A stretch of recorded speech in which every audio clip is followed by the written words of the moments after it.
통신과 인터넷 세 번째 강의입니다. 자, 그러면 다중화. 이 다중화는 다른 게 아니고 전송 비용을 최소화하기 위해서 필요한 요인이 됩니다. 우리가 통신에서 이 압축하고 다중화가 바로 압축은 데이터 크기를 줄이게 되겠죠. 그래서 전송 비용이 줄어들겠죠. 해서 다중화도 같은 맥락입니다. 자, 그러면 다중화는 어떤 것을 말하느냐? 지금 그림이 나오는데 간단하게 설명하면은 하나의 회선에 여러 명이 통신을 같이 할 수 있는 것을 말합니다.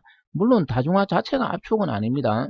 자, 그러면 주어진 그림에서 송신척, 수신척 이렇게 되어 있는데 이 송신척이 서울이라고 하면은 서울에 있는 순위, 갑순이, 예를 들어 오성 이런 사람들이 이 수신척, 제주도라고 하면 제주도에 있는 순돌이, 갑돌이 이렇게 이런 사람들하고 이 하나의 고속 링크를 이용해서 통신을 할 수가 있겠죠. 그게 바로 다중화입니다. 여기 이제 채널이라는 내용이 나오는데 채널은 통신에서 데이터가 흐르는 길을 말합니다. 이렇게 다중화를 하기 위해서는 여러 장비가 필요하겠죠. 대표적인 게 바로 다중화니까 다중하기가 필요합니다. 이 다중하기가 다른 게 아니고 우리가 계산기 구조에서 배우는 멀티플렉서 이런 것을 말합니다.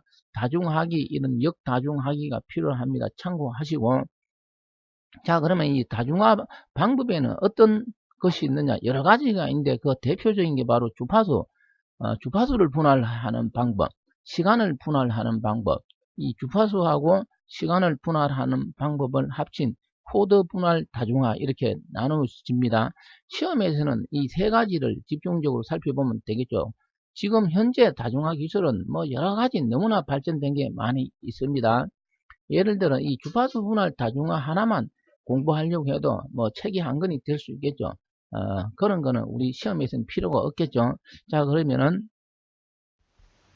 먼저 주파수 분할 다중화를 살펴봅니다. 그럼 주파수 분할 다중화는 이 그림상에서 Y축은 이렇게 대역폭으로 되어 있고 X축은 시간으로 되어 있는데 주파수 분할 다중화에 왜 주파수가 나오지 않고 대역폭이 나오나 이렇게 이야기하는 사람인데 이 대역폭이 곧 주파수 영역이 됩니다. 해서 시험에서는 주파수 이렇게 나오기도 하지만 대부분 시험에서는 주파수 이렇게 놓지 않고 대역폭 이렇게 놓게 됩니다. 그래서 이 대역폭을 채널 하나, 채널 두 개 이렇게 여러 개 분할해서 하나의 대역폭을 잘게 나누어서 여러 사람이 한꺼번에 통신을 할 수가 있겠죠. 이게 바로 주파수 분할 다중화 FDMA라고 합니다.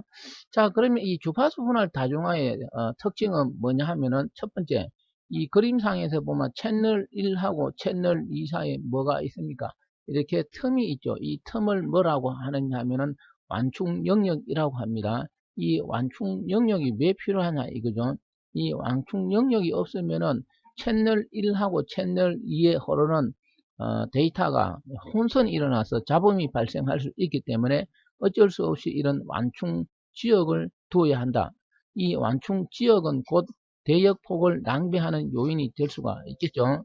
자, 그러면 이 주파수 분할 다중화 또 특징을 살펴보면 세 번째 FDMA는 디지털 다중화 기술이 아니고 뭐로 되어 있습니까? 바로 아날로그 다중화 기술 이렇게 되어 있죠. 시험에서 쓰는 특별하게 다른 것이 나오는 게 아니라 바로 이런 것이 시험에 나올 수 있으니까 정리하시기 바랍니다. 다시 정리합니다.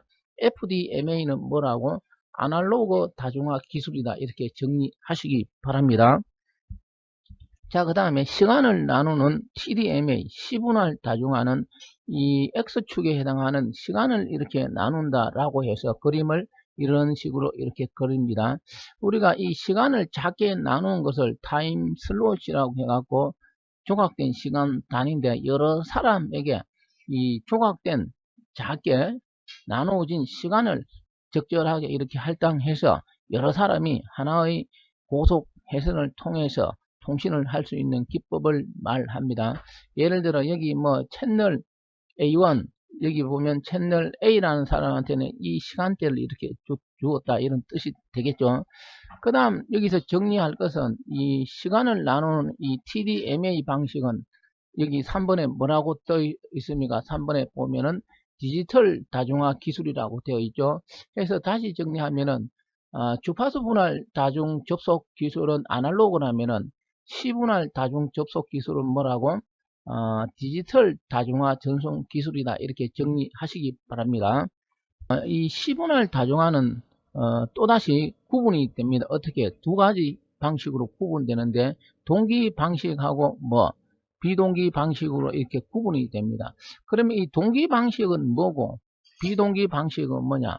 예를 들어 세 사람이 통신을 한다라고 했을 때 이 세 사람이 통신을 하는데 필요한 시간은 각각 다를 수가 있겠죠.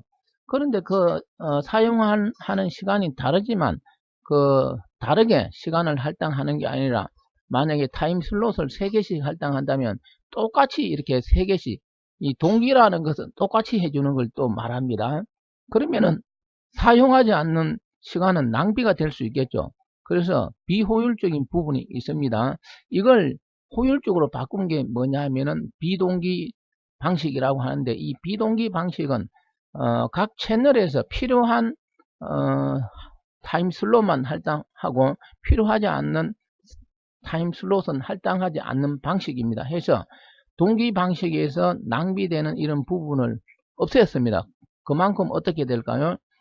시간을 효율적으로 사용할 수 있겠죠. 그게 바로 비동기 방식이라고 하는데, 그래서 이 비동기 방식은 동기 방식에 비해서 좀 더 신경을 써야만 됩니다. 해서 이 비동기 방식을 다르게 통계 또는 지능적 다중화 방식이라고 합니다. 예를 들어 시분할 다중화 놓으면은 바로 이 지능적 또는 통계적 다중화 방식 이렇게 출제될 수가 있습니다.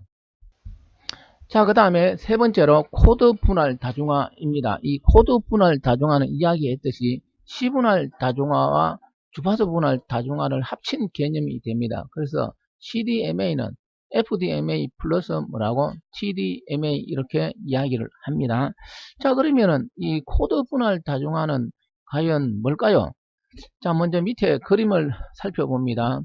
먼저 FDMA, 그래서 이렇게 주파수를 나눈 개념, 그 다음에 시간을 나눈 개념을 합친 개념이다. 자, 그래서 그림상으로 살펴보면 이렇게 먼저 주파수 대역폭이죠. 나눈 개념에서 그 대역폭 각각 채널에 대해서 다시 시간을 이렇게 나누는 게 되겠죠. 시간을 이렇게 다시 나누면 어떤 현상이 일어날까요? 쭉 이렇게 시간을 나누면은 결론적으로 하나의 대역폭, 하나의 주파수 영역에서 여러 사람이 통신을 할 수가 있겠죠. 그래서 우리가 길거리 나가보면은 핸드폰 들고 여러 사람이 동시에 막 통화해도 아무 문제가 없죠.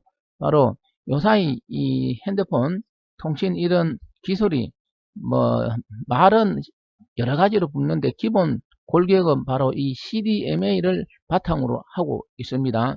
자, 그래서 이 CDMA에 대해서 좀 더 살펴보면은 이 CDMA는 어떤 보안에 강하다 이렇게 이야기합니다. 그래서 군 같은 데서 도청 방지를 위해서 사용한다 이렇게 이야기합니다. 그 다음에 이 CDMA는 주 특징이 대역 확산 기술을 사용한다 이렇게 되는데 이 대역 확산 기술은 뭐냐 하면은 내부적으로 이 확산 코드라고 있는데 어떤 기본 코드를 좀 더 확대시키는 개념이 되겠죠. 이런 확산 코드는 다르게 이야기하면은 데이터를 암호화하는 거하고 같습니다. 해서 이런 보안에 강하다 이렇게 될 수가 있겠죠. 그래서 이런 확산 코드를 모르면 원래의 데이터를 복구할 수가 없습니다. 우리가 무선 통신에는 그냥 이렇게 막 공기 중에 데이터가 돌아다니겠죠. 그래서 이런 확산 코드 이런 걸 사용하지 않으면 누구나 쉽게 이 공중에 돌아다니는 데이터를 캡처해서 쉽게 도청할 수가 있겠죠. 그런 것을 방지하기 위한 것입니다. 문제 11번 하나 풀어봅니다. 다중 접속에 대한 방식으로 옳지 않는 것을 묻는 문제입니다.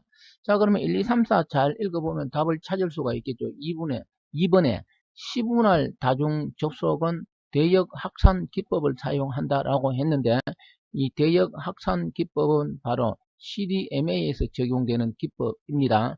그 나머지 내용은 설명했기 때문에 제가 특별하게 이야기하지 않아도 맞출 수가 있을 것입니다. 자, 그러면 이 대역 확산 기술에 대해서 잠깐 더 설명하면은 여기 적었듯이 이 무선 통신에서는 전자파는 사방팔방으로 공중으로 흩어갑니다. 그래서 어떤 약간의 기술만 있으면 어떤 안테나를 이용해서 누구나 쉽게 도청할 수가 있습니다. 해서 지금은 유선이 아니고 무선 시대가 되겠죠. 해서 무선 시대에 따른 도청이 너무나 문제가 됩니다. 그래서 정보보호론에서 이 보안 관련 문제에서도 이 무선통신, 무선랜에 대해서 많이 축제되고 있죠. 그거는 나중에 보안 설명하면서 설명드리겠습니다. 해서 이 대역 확산 기술 이런 거는 우리나라에서 군사용으로 이런 CDMA 기술이 적용된 것입니다. 이번 강의는 여기까지입니다.